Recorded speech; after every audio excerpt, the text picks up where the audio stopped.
Shalom, comenzamos con una nueva porción de la Torá, una nueva parashá, parashá Pekudé, que traduce como recuento, parashá Pekudé.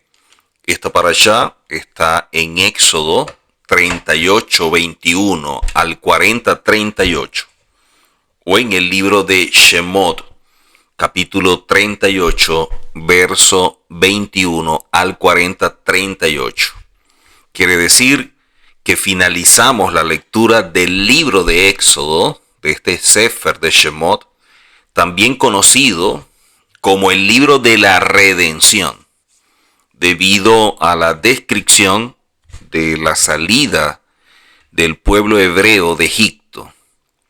Este segundo libro de la Torá concluye con la descripción de la dedicación del tabernáculo y, lo más importante, la revelación de la presencia divina en él.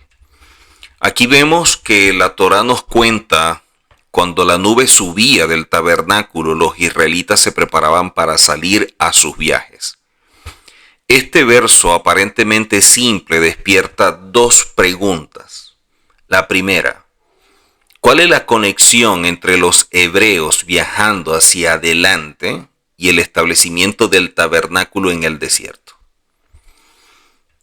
Esta información sería más apropiada luego en el libro de Números, cuando se describe con detalle los diferentes viajes del pueblo de Israel durante sus 40 años en el desierto. De allí que se llame Bamidbar, ese libro, que para efectos nuestros en las versiones aparece como Números. Segundo, el verso implica que la marcha de los hebreos hacia la tierra de Israel está específicamente conectado con la presencia divina, dejando su campo en el desierto. Se nos enseña que solo cuando la nube subía, entonces los israelitas se preparaban para salir. O sea, ellos estaban en un lugar y el momento en que la nube subía y avanzaba, ellos tenían que avanzar. Quiere decir que estuvieron siempre avanzando, rotándose de lugares, dependiendo de lo que el Eterno dictaminaba a través de la nube. Ahora, ¿por qué es así? Cuando vamos nosotros a estudiar esto, hay pensamientos de rabinos que nos enseñan que a través de la creación, a través de la existencia de la creación, podemos nosotros dilucidar todo esto que se viene hablando. Y miren que estamos hablando del pueblo saliendo de Egipto, y la respuesta de las preguntas las podemos encontrar es en el principio de la creación. Porque el tabernáculo es un paradigma de toda la creación. O sea, ¿cuál es la dinámica que hay detrás de los viajes del pueblo de Israel en medio del desierto y la relación con el Eterno y todo esto que venimos hablando? Una respuesta que se nos brinda es que no hay un logro más grande que cumplir con la voluntad divina en el momento en el que la presencia del Eterno sea revelada. O sea, cuando el Eterno se manifiesta y dictamina, expresa o revela algo, se enseña que no hay un logro, no hay como un éxito más grande que cumplir con aquello que Él está mostrando, revelando en ese momento. O sea, eso es como que lo máximo para efectos de aquel que está recibiendo lo que el Eterno dictamina. Quiere decir que toda persona que en un momento dado recibe algo de parte del Eterno, sea que le revele, sea que le ordene, sea que le muestre o le guíe, hacer la voluntad de aquello que se le está revelando es un gran logro. Es como si alcanzara una meta en una etapa de su vida. Y eso trae como consecuencia que el Eterno empiece a profundizar en esa relación. ¿En qué nos ayuda? En que empezamos a desarrollar un oído, por utilizar uno de los sentidos, que nos permita ser sensibles a la voz del Eterno. El nivel más alto, el más elevado, en el cual el Eterno puede tratar, y son poquitos los que pudieron estar en ese nivel, es a través de lo que se conoce como Bat Kol. Bat Kol es una voz del cielo. El asunto es que la palabra cielo en hebreo es Shamayim y es visto como plural, pero es que no existe la singular, porque es un conjunto de niveles o un conjunto de dimensiones. Por ejemplo, cuando el Eterno le fue a dar la Torá al pueblo de Israel, que llama a Moisés, lo que se enseña era que Moisés, cuando va a hablar con el Eterno, estaba en medio de un ambiente que era como nubes.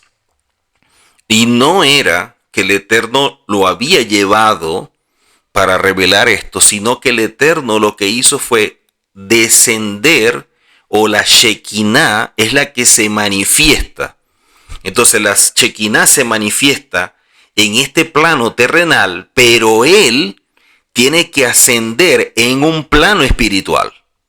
O sea, lo espiritual, lo ilimitado, la verdad del Eterno, tiene que manifestarse en este plano terrenal, pero Moisés, que está en el plano terrenal, tiene que ascender a un nivel, a una dimensión espiritual que le permita conectarse con la Shekinah y con lo que el Eterno le quiere indicar, para que de esta manera lo pueda percibir. Y eso trajo como resultado que su rostro resplandecía. Ese rostro resplandece por la verdad que ha recibido, que es una luz que lo ayuda a poder revelar el mundo, hablando de lo espiritual, que está oculto en esta realidad, que es el plano terrenal. ¿Por qué el Eterno lo hace de esa forma? Porque se enseña que cuando el Eterno da los mandamientos, lo que la gente conoce como 10 mandamientos, el primero que él establece es revelarles que él fue el que los sacó. O sea, él está manifestando: yo soy Hashem, quien los saqué de la tierra de Egipto.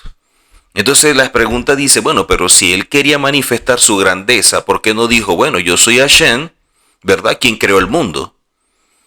Entonces dice, no, porque el mundo es algo del cual todos nos beneficiamos, pero de la salida de Egipto solamente somos nosotros. Entonces no puede generalizar algo que es un trato directo de Hashem con un pueblo. Por eso le dice, yo soy Hashem, tú Elohim, que te saqué de la tierra de Egipto de casa de servidumbre. Entonces les está mostrando la condición, pero también la acción de él en favor de ellos. Luego dice en el verso 3, o así aparece en las versiones, no tendrás dioses ajenos delante de mí. Y esto es un error porque los rabinos enseñan que eso no es lo que aparece en hebreo. O sea, la traducción español no dice la esencia del mensaje en hebreo. En hebreo, el Eterno lo que le está diciendo, tú no puedes crear o construir a alguien que quieras equipararlo, que quieras verlo o compararlo conmigo. O sea, tú no puedes crear y atribuirle poder o atribuirle autoridad a alguien que de acuerdo a tu percepción, tú lo vayas a igualar o lo vayas a ver como si yo y él fuéramos igual. Y la gente cuando lee lo que dice es, no tendrás dioses ajenos delante de mí. Y no es lo que se está diciendo, pero es lo que se lee. En la medida en que nosotros vamos estudiando, nos damos cuenta de cuántas cosas necesitamos aprender para ir creciendo y ese crecimiento nos permite avanzar. O sea, la meta final de la existencia en este mundo es elevarnos y conectarnos con lo santo. Incluso cuando en esta condición está oculto para nosotros. Por eso es Elen o Alán, que es la misma raíz de Olán, que es mundo. El Midrash nos dice que el Eterno desea un lugar para morar en los mundos más bajos. ¿A qué se refiere? Que todo esto se maneja por dimensiones. Y dependiendo de la posición y la condición del hombre, el Eterno trata con las personas. Pero cuando vamos al ámbito espiritual, es totalmente diferente al nuestro. En el terrenal todos estamos en un mismo nivel. En lo espiritual no. En lo espiritual son niveles o dimensiones que son conocidas como mundos también. Entonces el Eterno lo que está haciendo es que su presencia, que la Shekinah, pueda residir, pueda morar, pueda estar allí en los mundos más bajos para que sea percibible para nosotros, para que nosotros podamos relacionarlos, verlos, conectarlos. Ahora, pero en relación al Eterno, ¿habría algo que fuera alto, bajo en cuanto a estas dimensiones? No, porque Él es infinito. Todo esto es en función de nosotros. Para nosotros son dimensiones, son mundos. Para Él no es así.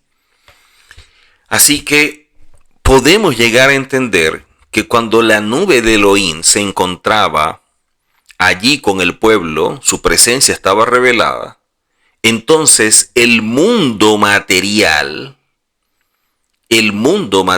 cesaba de ser bajo. Y de esta manera es como si las personas se elevaran en lo espiritual. O sea, cuando la nube de Elohim se eleva, que era la señal que tenían que irse, y de esta manera ascendía más arriba y su luz no está más revelada, que es cuando nosotros podemos percibir lo espiritual, era la señal de que tenemos que marchar.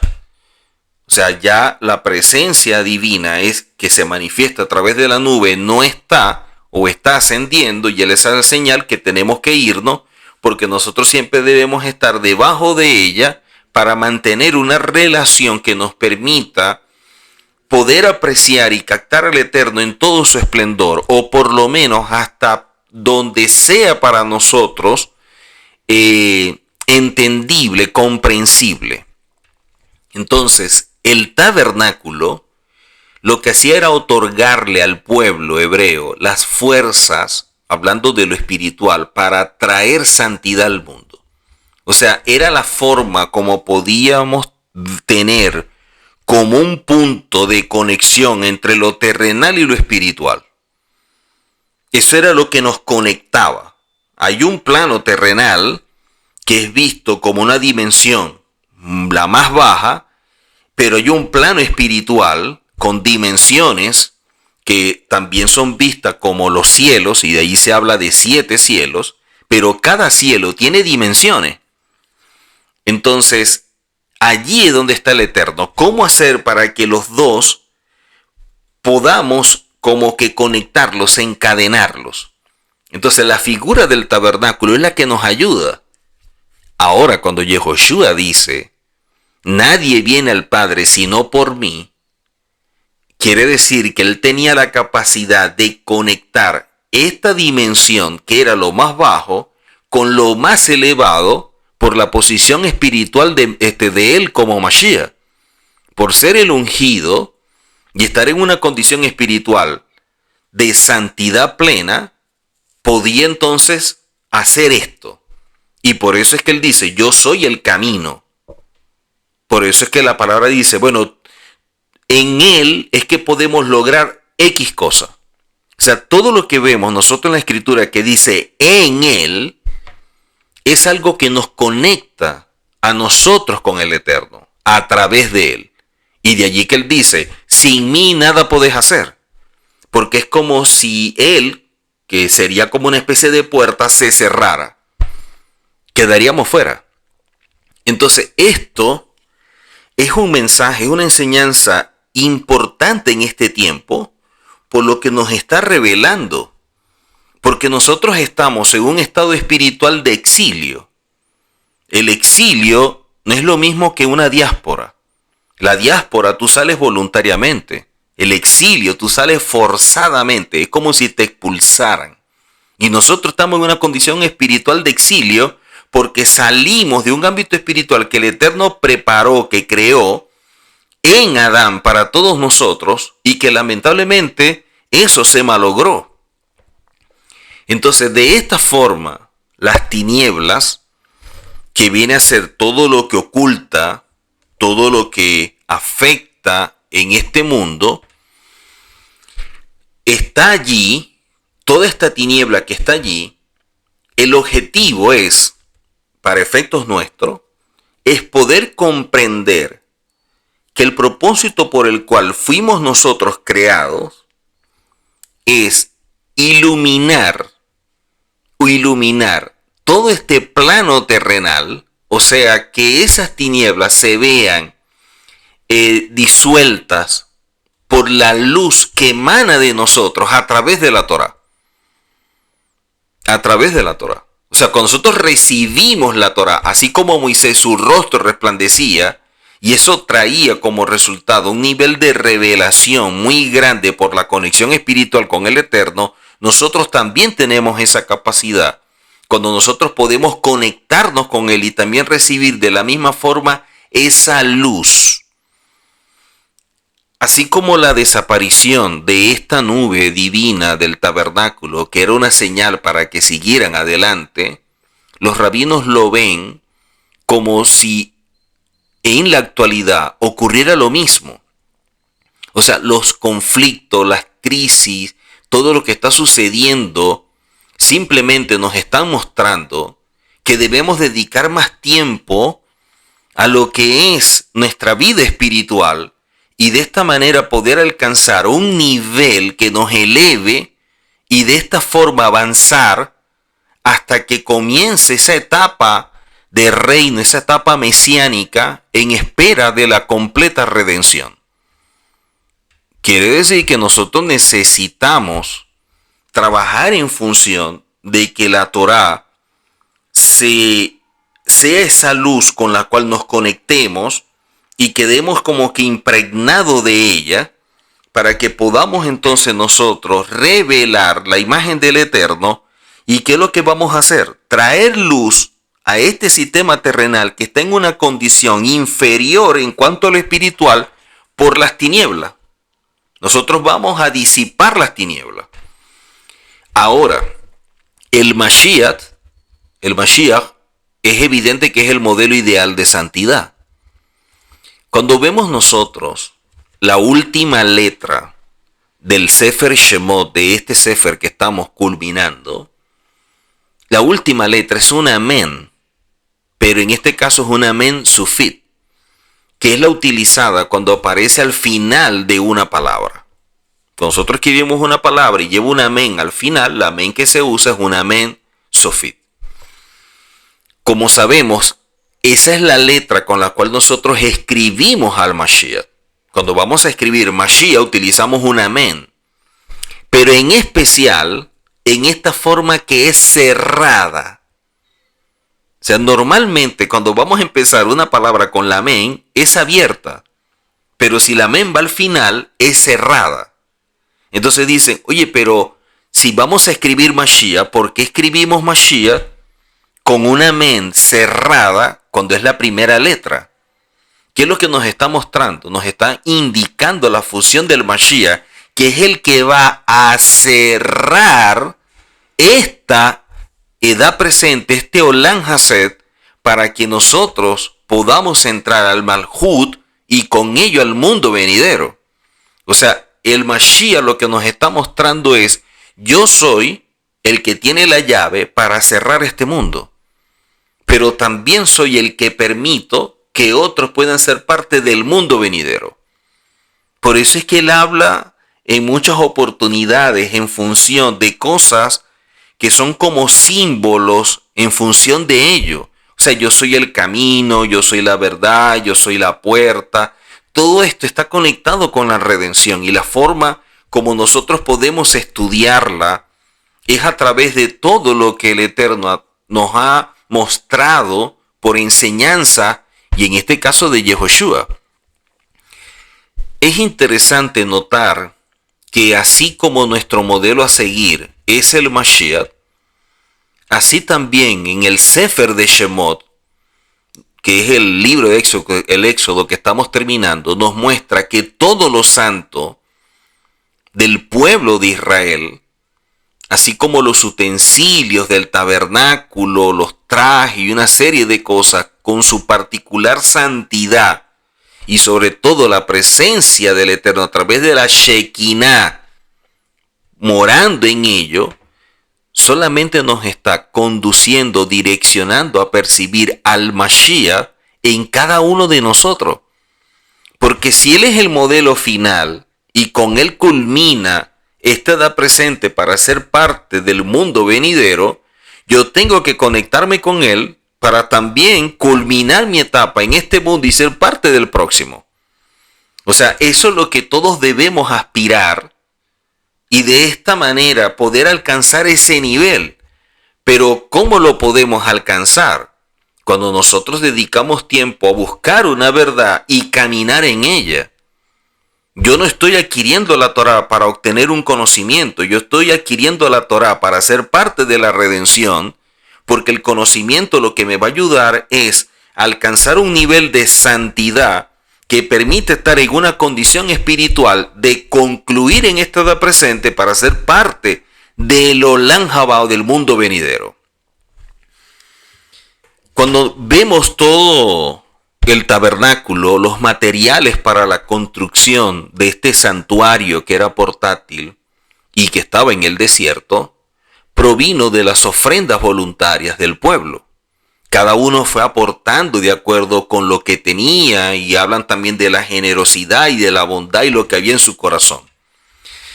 Sin embargo, vemos aquí que nos hablan de las bases, los Adanim, sobre las cuales descansaban las paredes verticales del tabernáculo, los cimientos, y vinieron de esta forma estableciendo cada elemento que conforma este lugar donde el Eterno estaba colocando como una referencia. Ahora, ¿qué sucede? Que tres de estas cosas, fueron confeccionadas con la plata. Llevaron oro, piedras preciosas y una serie de cosas, pero también llevaron plata. Y con la plata fue que hicieron o confeccionaron esto, como parte de esas ofrendas que realizaron.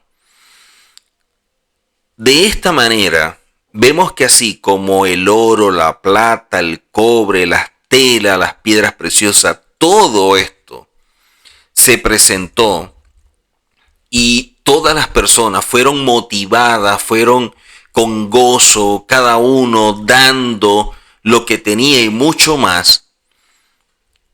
Todo esto era para el tabernáculo, para construir algo que albergara la presencia divina y de esta manera el Eterno pudiera estar en medio de ese lugar, pero con el objetivo de estar dentro de cada uno de ellos. O sea, siempre el Eterno lo que ha tenido como propósito es que seamos uno con Él. Es que seamos uno con Él. Muchas personas dicen, bueno, lo importante no son los mandamientos, no la obediencia, que la ley, que esto, y hablan en contra de eso. No, hay que ser guiados por el Espíritu, pero ¿cómo el Espíritu te va a guiar a algo diferente a lo que es la santidad? Y la única forma de santificarte es a través de la obediencia de lo que el Eterno demanda. Por eso, cuando vemos acá que toda la nación, que cada individuo fue aportando, ellos lo que enseñan es que estaban aportando en función de sí mismo, porque ese lugar al cual llevaron todas estas ofrendas los representaba también a cada uno de ellos, porque cada uno era un pequeño santuario donde la presencia del Eterno iba a morar. Y eso lo vimos en unas parashot previos. O sea, todos nosotros tenemos como que niveles de comprensión, de habilidad, de talento, incluso hasta de compromiso. Es evidente que todos tenemos fortalezas y debilidades en cada una de estas áreas, tenemos cualidades que cada quien las está equilibrando y trabajando. En nuestra vida, construirnos, trabajar, todo está relacionado también con el santuario. Así como el santuario era algo que tenían que edificar y trabajar, de igual manera nosotros nuestra vida. Por eso es que 6 días nosotros estamos trabajando nuestro ser, que es nuestro santuario, para que el 7º día nos conectemos con aquel que nos da las herramientas para nosotros seguir el proceso de ese trabajo, de ese santuario, que es nuestra vida. Y todo depende de las convicciones, de la determinación que tenga cada quien en poder trabajar su mundo interior y crear lo mejor para que el Eterno pueda guiarlo, para que el Eterno pueda direccionarlo. No hay otra forma. Pero ya eso queda de parte de cada quien. Cada uno de nosotros puede llegar a experimentar una relación con el Eterno. Y esta relación es la que lo está guiando una verdad que lo hace poder abrir los ojos y superar la realidad que lo tiene de alguna manera limitado en este mundo. Los cimientos de este lugar, que eran las bases de plata, que eran cuidadosamente alineadas al suelo que soportaba la estructura del santuario, ellos enseñan que estaban construidas sobre la base de aquello que representa la constancia. Y la constancia debe ser la misma para todos nosotros. Para todos nosotros.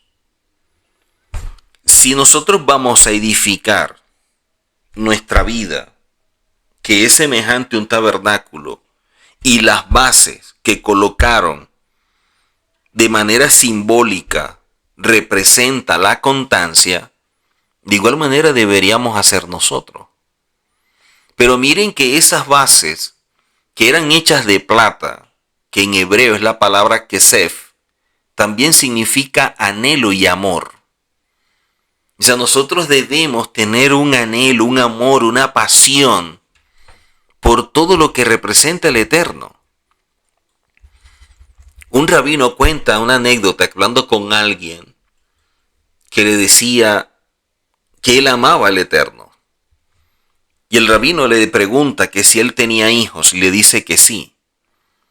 Y le dice, si tú tienes un niño pequeñito y él llora, ¿qué haces tú? No, yo me paro y voy a ver qué tiene. Te vuelves a acostar. ¿Y qué pasa si vuelve a llorar? Me vuelvo a levantar y vuelvo a ver qué tiene.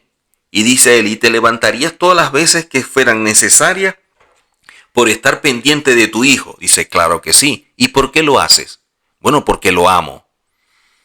Y entonces el rabino le dice, ¿y cuántas veces haces tú eso por el Eterno cuando Él te llama? Porque así como el niño utiliza el llanto para que tú te acerques, porque él todavía no habla, porque está muy pequeñito, y tú inmediatamente vas, ¿cuántas veces no te ha llamado el Eterno? La pregunta es, ¿has acudido de la misma forma por amor? Y el hombre se quedó pensativo y no pudo responder. De igual manera es con nosotros. ¿Cuántas veces no nos está llamando el Eterno para un momento de estudio, para orar, para meditar en algo que hemos aprendido, para repasar, para leer algo que nos ayuda y que de alguna forma quiere mostrarnos algo? Y Él está llama y llama, llama y llama, y nosotros estamos ocupados o atendiendo cosas que de pronto no son relevantes. Por eso las bases tienen que ser amor, porque por amor es que nosotros hacemos cosas que superan nuestras limitaciones. Y debemos tener presente que sin importar las diferencias que existan entre nosotros, la base para construir un lugar donde more el Eterno, en este mundo,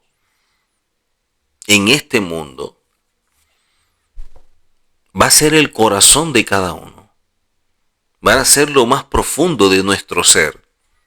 que preparemos y acondicionemos para que Él ocupe un lugar el cual tiene un valor irreemplazable y fundamental en la vida de cada uno de nosotros para cumplir una misión que nos ha sido encomendada. Nosotros tenemos que luchar para no permitir cuestiones que opaquen, que afecten, que nos distraigan de lo que es el camino en el cual nosotros venimos transitando. Cuando se enseña sobre esto, y Yehoshua lo dice, y él utiliza la forma de un pastor, y aquellos que están estudiando con él, que los está formando, son vistos como ovejas, él dice de forma muy clara que él tiene unas ovejas, pero oyen la voz de su pastor y lo siguen. Nosotros estamos acostumbrados es hacerlo al revés. Y eso es lo que ha traído como resultado que la gente no valore, porque mientras más nosotros se lo ofrecemos, más lo rechazan. Pero cuando una persona tiene hambre, cuando una persona tiene sed, busca el agua. Si eso es así en lo terrenal, en lo natural, ¿por qué no lo hacen de la misma forma por lo espiritual? Nosotros simplemente exponemos algo. Nosotros no estamos trabajando en pro de convencer y mucho menos imponer algo a alguien que no quiere. Pero sí nosotros podemos motivar a alguien a que camine y seguimos, insistimos, hasta que llegue un momento en que tenemos que decir simplemente lo siento mucho, pero yo tengo que avanzar.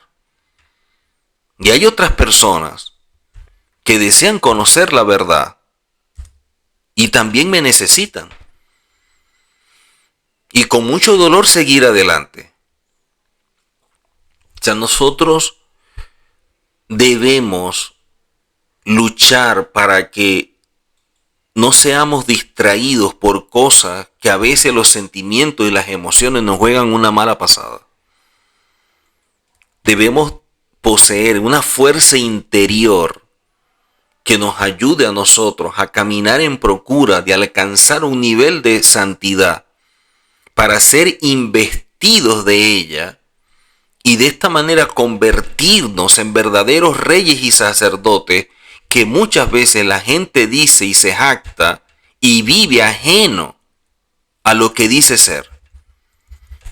Es muy fácil decirlo y que la gente se pueda autopercibir de esa manera también. Pero serlo, eso es otra cosa.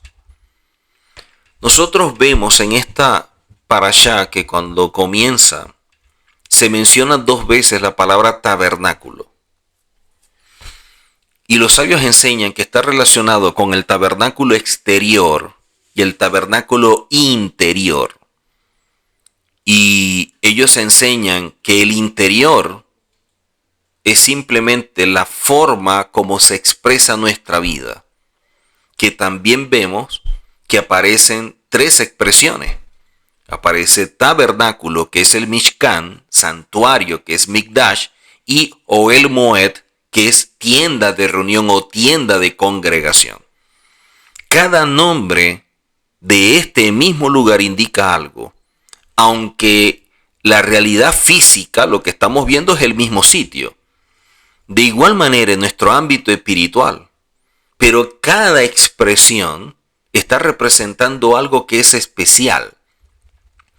La palabra tabernáculo, que es Mishkan, viene de la palabra shahen, que es habitante, que es en representación de la Shekinah, de la presencia divina, la cual debe descender a este plano y residir en un lugar donde pueda ser percibible, que podamos nosotros captarlo, pero también aplica al corazón del hombre y por eso la palabra Betohan dentro de ellos, que es lo que estudiamos en clases previas. Cuando el Eterno dice, bueno, yo quiero habitar, pero dice Betohan, dentro de ellos.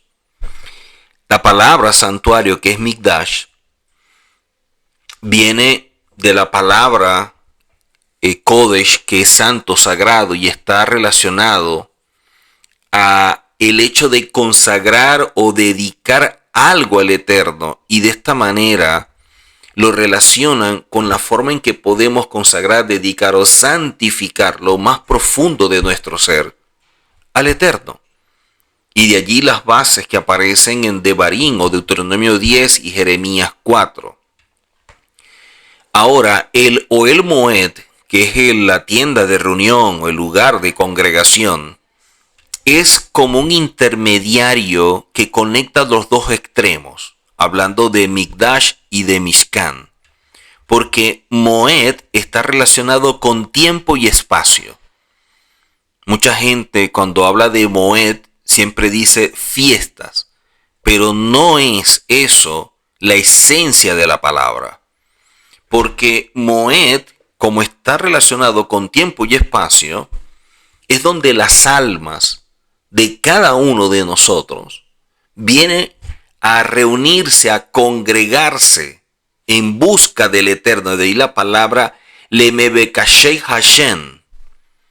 Rashi dice que la búsqueda se da cuando nosotros nos acercamos y empezamos a escudriñar la Torá para encontrarla en ella, porque allí está revelado todo. Es como aquellos hombres que, hablando de Yehoshua, dicen, hemos encontrado, hablando de él como Mesías, hemos encontrado aquel de quien está escrito. Cuando empiezan a ver todo lo que se decía del Mesías y empiezan a ver actitudes y conducta de él, inmediatamente lo conectan.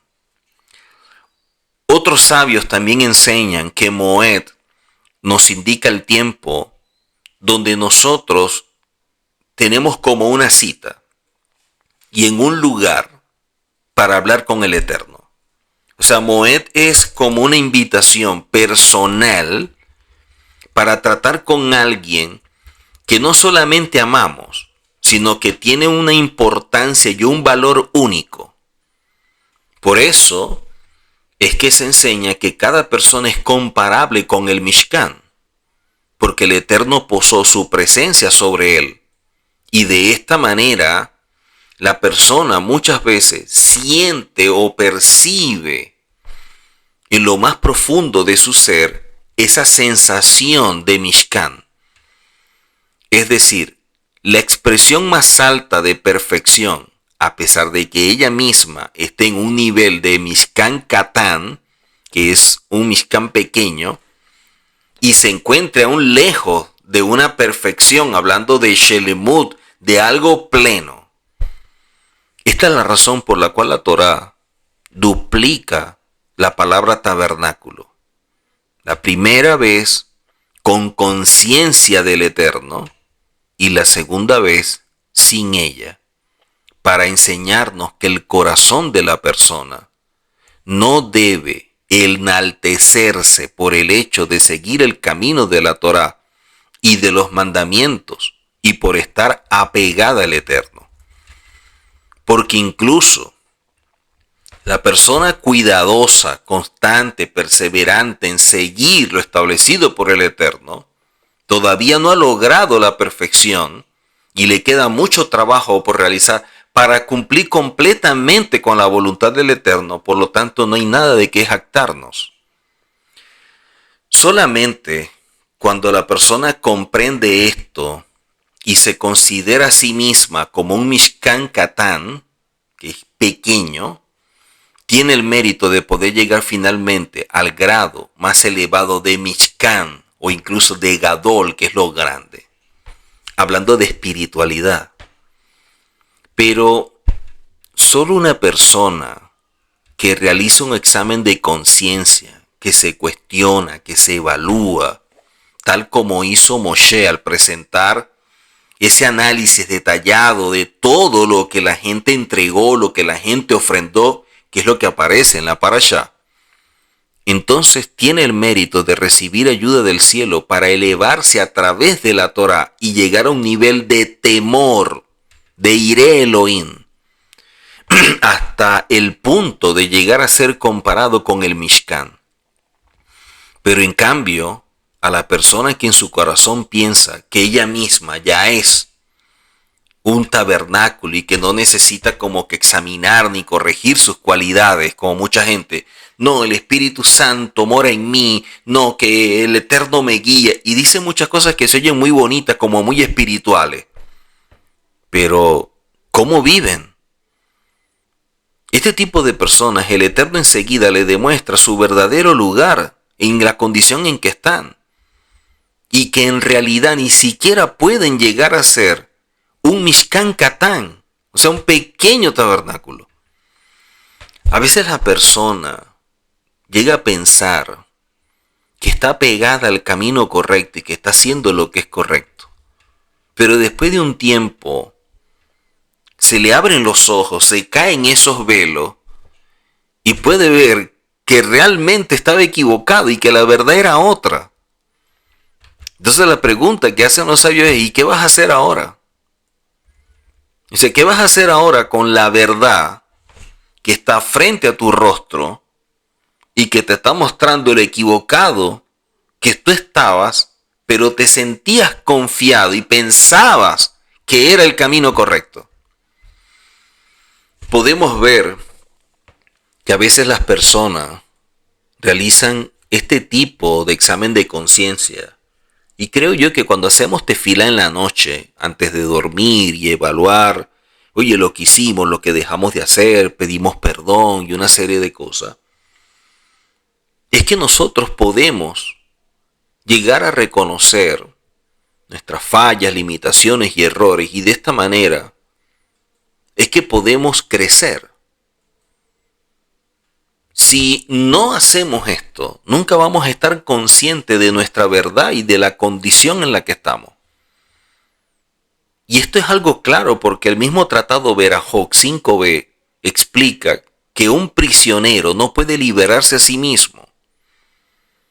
Tú necesitas a alguien que actúe en tu favor, y eso es un principio de redención muy claro. Necesitas a alguien que actúe en tu favor para que te libere, para que te guíe.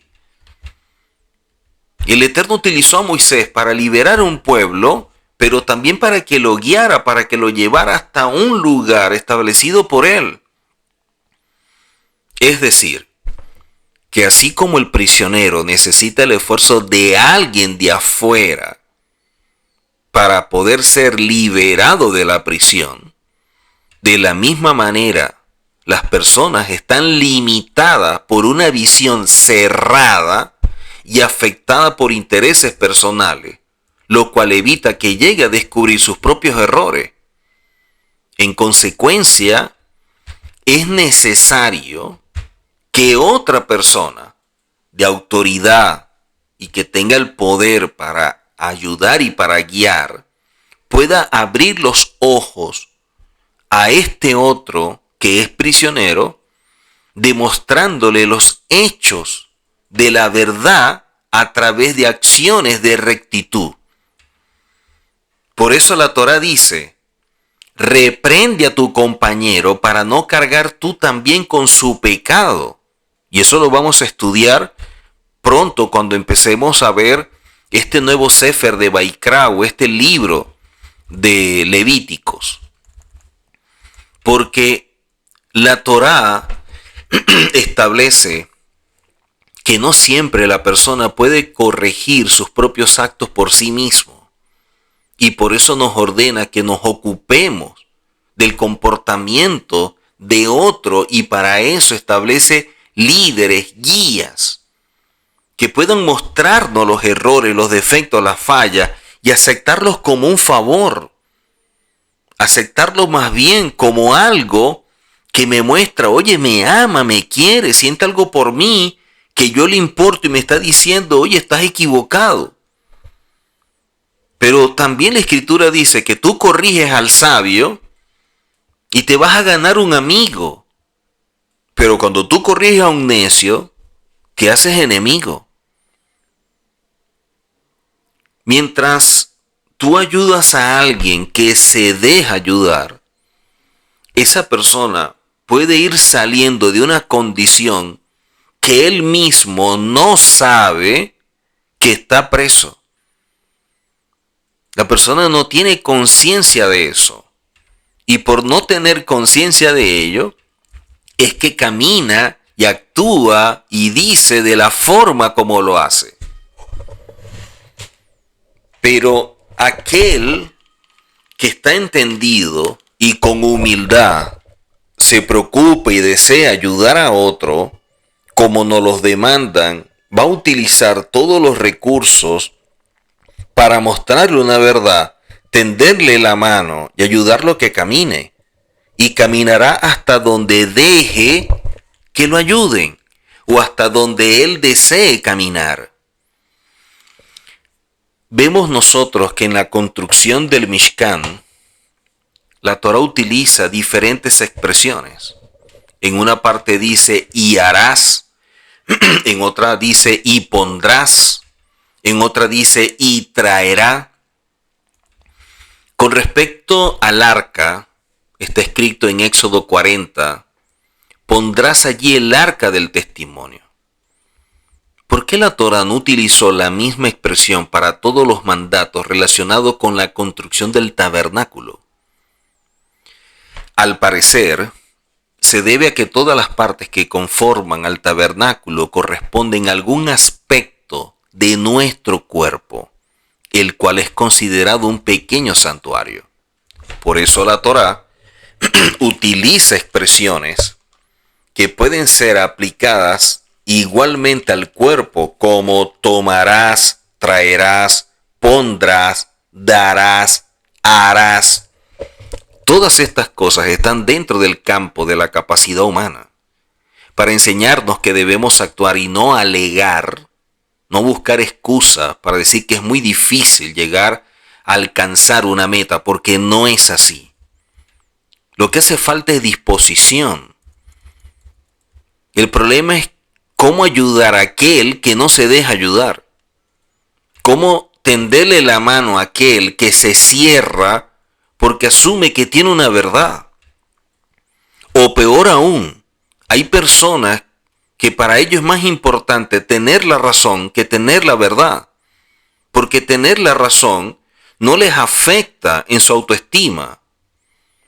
No les afecta en la visión que tienen de sí mismo, porque para muchos es muy duro reconocer los errores, defectos y limitaciones que poseen.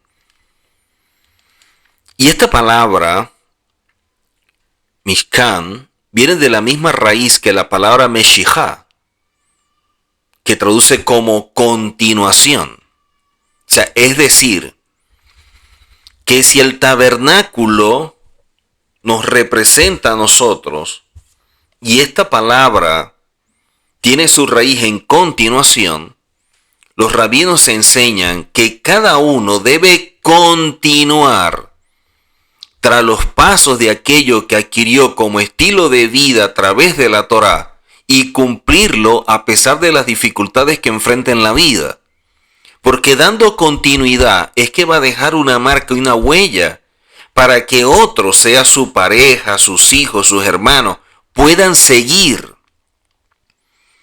El verso duplicó la palabra tabernáculo para enseñarnos que cuando la persona no continúa con este legado, con esta herencia espiritual, con todo esto que nos ha dejado el Eterno, entonces atrae sobre sí una doble destrucción.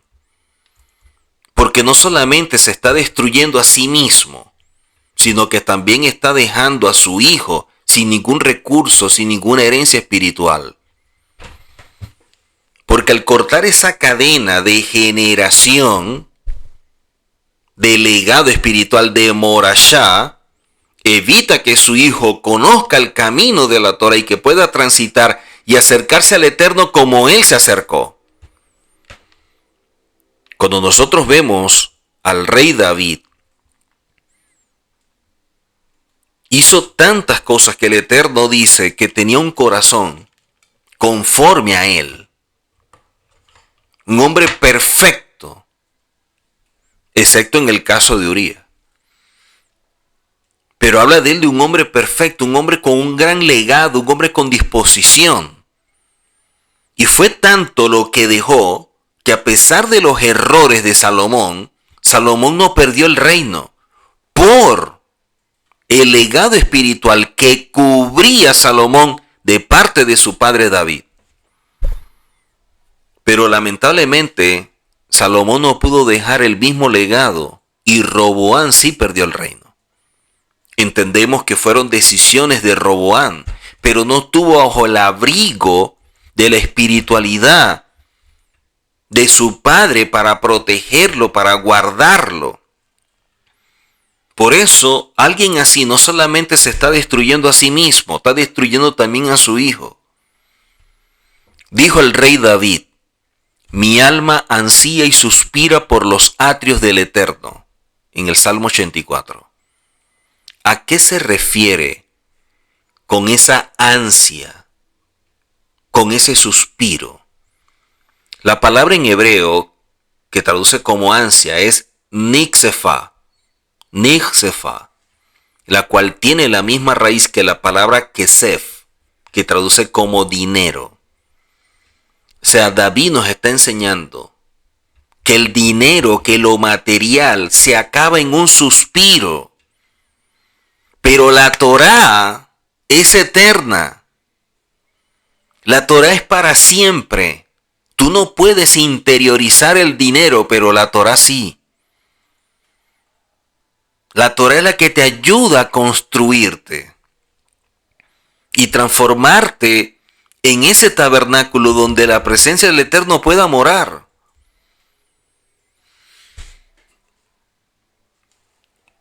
Podemos decir que esta tienda del encuentro viene a enseñarnos que si deseamos que la Torá persista en nosotros, necesitamos tener a alguien que nos enseñe, que nos guíe a través de la Torá, que nos dé los recursos para poder construirnos y de esta manera hacer de nuestra vida un santuario, pero también dejar las herramientas para que nuestros hijos construyan también su vida o su santuario.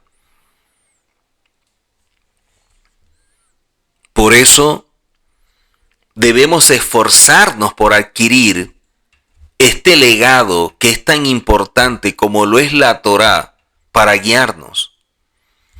El tabernáculo es un símbolo del asentamiento de la Shekinah, de la presencia divina. Y agregan los sabios que el tabernáculo es paralelo al ser humano y que tal como el Eterno asentó su presencia en el tabernáculo, de la misma manera ella reposa sobre el cuerpo de cada persona, aparece en el Zohar. Tal como está escrito en Éxodo 25. Y me harán un tabernáculo y residiré en ellos. Está escrito en ellos, no en él. Esto nos enseña que cada uno de nosotros debe purificar todo su ser. Debe trabajarlo, santificarlo para convertirlo en un lugar, en una casa donde pueda sentarse la presencia divina como aparece en Nefesh Haim 1.4. Porque de otra manera, las malas cualidades, nuestros defectos y la mala inclinación puede llevarnos a la destrucción de nuestro ser. Por eso es que el Eterno le recuerda al pueblo de Israel la destrucción del templo, muchas veces hasta en momentos de alegría, para que siempre tengamos presente que hay que estar alerta. El rey David llamó a su hijo Salomón y le dijo: yo sigo el camino de toda la tierra, por tanto, sé fuerte, sé íntegro y muéstrate un hombre. Haz lo que te ordene el Eterno, tu Elohim. Mire que no le dice mi Elohim, le dice tu Elohim. Siguiendo sus caminos, guardando sus estatutos, sus mandamientos, todo lo que prescribe. Así aparece en el primer libro de Reyes. ¿Quién es llamado hombre? ¿Quién es llamado hombre? Aquel que se aleja de lo mundano, de lo que espiritualmente es muy bajo, y al contrario dedica tiempo a la Torá para elevarse y caminar en una dimensión que le permite entonces poder percibir al Eterno como nunca antes. Y de esta forma portar esa luz que puede impactar a otros cuando refleja la imagen del Eterno. Por eso es que en los Salmos, en el capítulo 1, nos enseñan: bendito el hombre que no siguió el consejo de los malvados, ni se detuvo en el camino de los pecadores, ni se sentó en el asiento de los burlones, sino que su complacencia está en la Torá del Eterno y en ella medita día y noche. Y esto es algo especial, poder meditar en la palabra en todo esto día y noche. Nos estamos llenando de ella, llenando de ella. David comprendió que la espiritualidad de su hijo dependía de él mismo y sintió la necesidad de entregarle un firme mensaje antes de morir para que su hijo continuara lo que él está dejando como legado. Lamentablemente, no es así. Pero él hizo lo que el Eterno le había dado, lo que él consideraba, lo que él evaluaba como lo más valioso. Vemos el caso de los hijos de Joseph, Manasés y Efraín. Tuvieron el mérito de ser considerados como el resto de las tribus de Jacob, o en este caso de Israel. ¿Cómo es posible que los hijos de José fueran vistos al mismo nivel que sus tíos, que los hijos de Israel, a pesar de haber crecido en medio de abominaciones, como lo es en Egipto, de una tierra repleta de idolatría y perversión? Cuando nosotros analizamos esto, no podemos dejar de sorprendernos respecto a cómo logró José educar a sus hijos en la Torá y tener ese temor al cielo en medio de tanta impureza. Sobre todo teniendo en cuenta que él debía dedicarse a los asuntos de ese imperio, de ese reino. Los sabios enseñan que el secreto de la educación de los hijos de José es que siempre les transmitió y les remarcó lo que él recibió de sus ancestros, de sus antepasados, de Abraham, de Isaac y de su padre. Mostrarles el valor y lo que representaba venir de los patriarcas.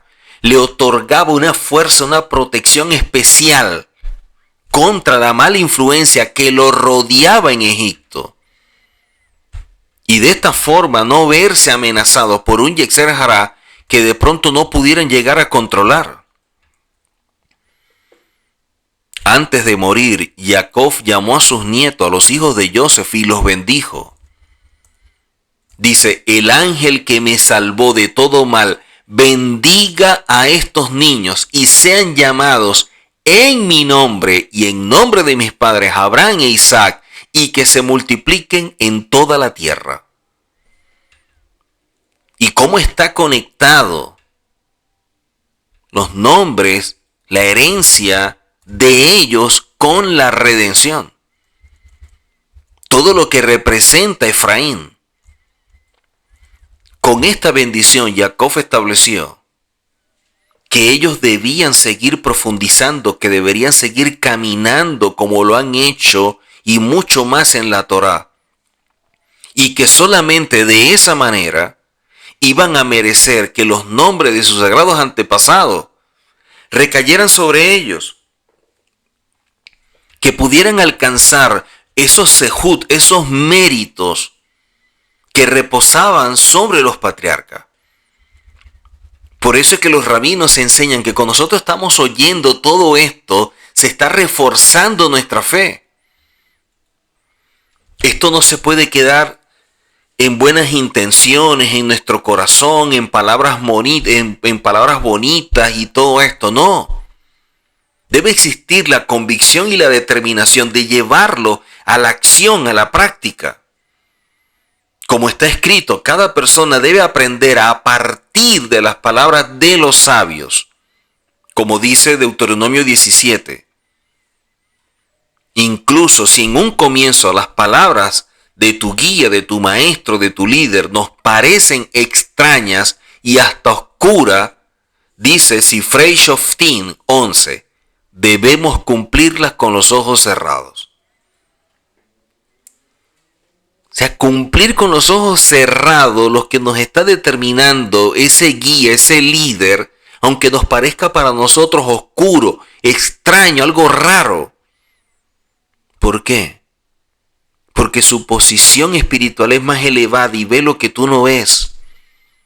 Y alguien con temor al cielo siempre va a querer lo mejor para ti. Alguien que ama al Eterno y que ha pagado un precio, te va a querer dar lo mejor de sí, tanto de lo bueno como de sus errores, para que aprendas también de ello y no los repitas. Los grandes de cada generación pudieron agudizar la visión porque fueron obedientes en todo a sus maestros. La causa por la cual los justos, los sadiquín, tienen la posibilidad de prever lo que ocurrirá en el futuro es que están apegados por completo a la Torá. Y la Torá es lo que debe alegrar nuestro corazón. Y el cumplimiento de ella es lo que ilumina nuestros ojos. Por eso es que es una lámpara. Cada persona puede convertirse en un tabernáculo para que la presencia del Eterno more en cada uno de nosotros cuando nos dedicamos por completo a la Torá. Cuando no perdemos el tiempo en cosas que en verdad no son las que nos ayudan a crecer. La palabra pekudé, como es el título de la parashá, alude a la idea de aquello que falta. Es decir, aquello que falta, por lo cual se destruyeron los dos templos debido al pecado del becerro de oro, es lo que enseñan los rabinos. Para que el pueblo de Israel lo recordara y no volviera a caer en ese pecado. Por eso la palabra pekudé también significa recuerdo. Recuerden el precio que hemos pagado por nuestros errores. Lo que ha sucedido en nuestras vidas y en todo nuestro pueblo y que ha quedado a lo largo de la historia por trivializar, por no darle el valor y el peso que poseen nuestras acciones, nuestras palabras. Para enseñarnos que mientras más nos apegamos a la Torah, más podemos crecer. Pero mientras más nos alejamos, nos estamos destruyendo a nosotros mismos, pero también lo que podemos dejarlo a nuestros hijos. El objetivo de nuestra labor en este mundo es construir nuestra vida en un tabernáculo, una morada para el Eterno. Y esta labor diaria, constante, con perseverancia y determinación, es la que Hashem quiere ver en nosotros. Él quiere ver qué es lo que estamos haciendo, hasta dónde estamos dispuestos a hacer, a dar. Cuando nuestro trabajo espiritual, a juicio nuestro, alcanza como lo máximo, todavía no es suficiente. Hay que seguir. Cuando nosotros pensamos que hemos crecido y que eso nos ha dado un desarrollo espiritual, no es verdad. Todavía no estamos en esas condiciones. Nosotros necesitamos estar ligados, unidos a la Torá. Y el que nos puede ayudar es un líder espiritual de cada generación. El Eterno despierta a hombres en cada generación, en todas partes, para que se transformen en esos días. Enseña a los rabinos, son como una extensión de Moshe en cada generación. ¿Cuánto más cuando nosotros podemos estar ligados al Mashiach y recibir sus fuerzas, como él dijo? Así como yo fui enviado, los estoy enviando a ustedes para que realicen una labor espiritual que pueda repercutir sobre otras generaciones y así hacer morar la presencia del Eterno en cada uno de ustedes. Está en sus manos lograr esto. Este Shabbat nosotros concluimos este libro de Shemot, que es visto como el libro de la redención, porque salimos de un lugar bajo una condición espiritual que nos afectó por completo. Que de igual manera nosotros podamos ser liberados de una situación, de alguien, de algo, no sé, que nos pueda mantener prisionero y que no nos permita avanzar como queremos. El libro finaliza con el relato de cómo se levantó el santuario y cómo el Eterno reveló su presencia. La Torá finaliza en esta parashá, y al elevarse las nubes de encima del santuario, viajaban los hijos de Israel en todos sus viajes. ¿Qué relación hay entre este tema y la construcción del santuario? A simple vista, esto está más vinculado con la descripción del esquema de los viajes en el desierto por parte del pueblo de Israel. Vemos nosotros la importancia de esto porque cuando la nube se elevaba, ellos tenían que empezar a viajar. ¿Por qué era así?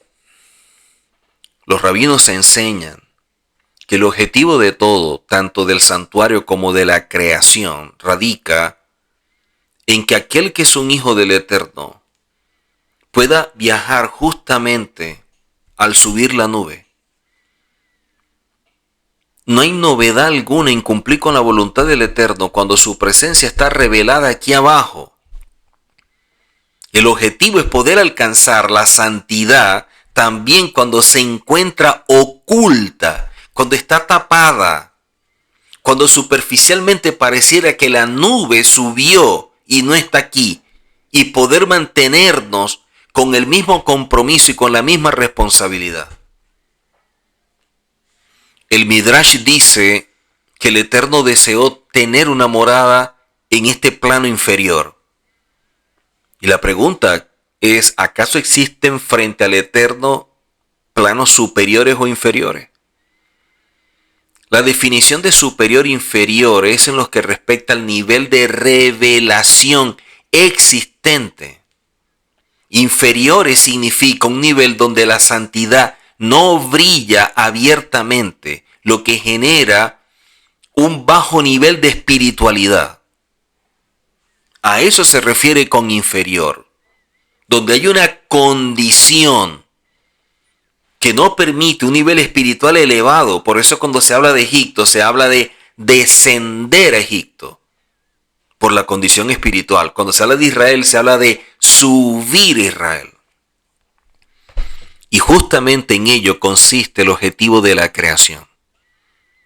Que ese lugar en el cual estamos, que es inferior, donde no está revelada la presencia del Eterno, donde no irradia su luz, puede irradiar y se convierte en un lugar para que pueda morar.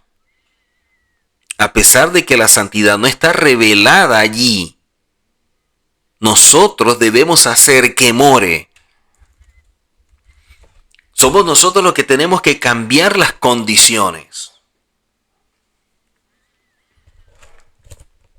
A veces queremos tener las cosas a las manos, que nos guíen, nos ayuden, nos enseñen esto, pero ¿qué estamos dispuestos a dar por todo eso? Yo quiero que me enseñen, pero ¿qué estoy dispuesto a dar para ser enseñado, para ser instruido? Yo quiero aprender, pero ¿qué hago para que alguien me enseñe y poder aprender? Si no hay un esfuerzo, es imposible. ¿Y cómo tú puedes construir ese tabernáculo que es tu vida para que pueda morar el Eterno en ti?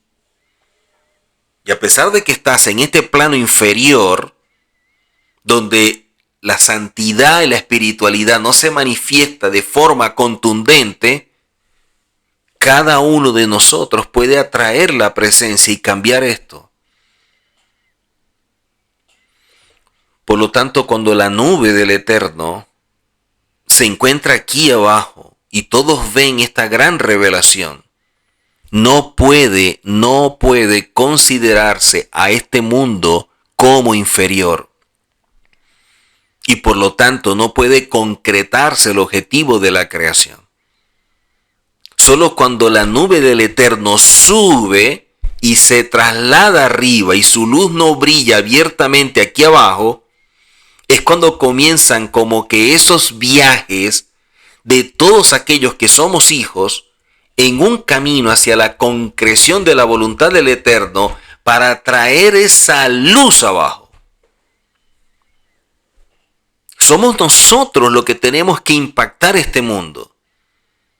O sea, la finalidad del tabernáculo es conferir al pueblo la fuerza de traer la santidad a este mundo justamente cuando se eleva la nube. O sea, es como yo me voy, pero los dejo a ustedes.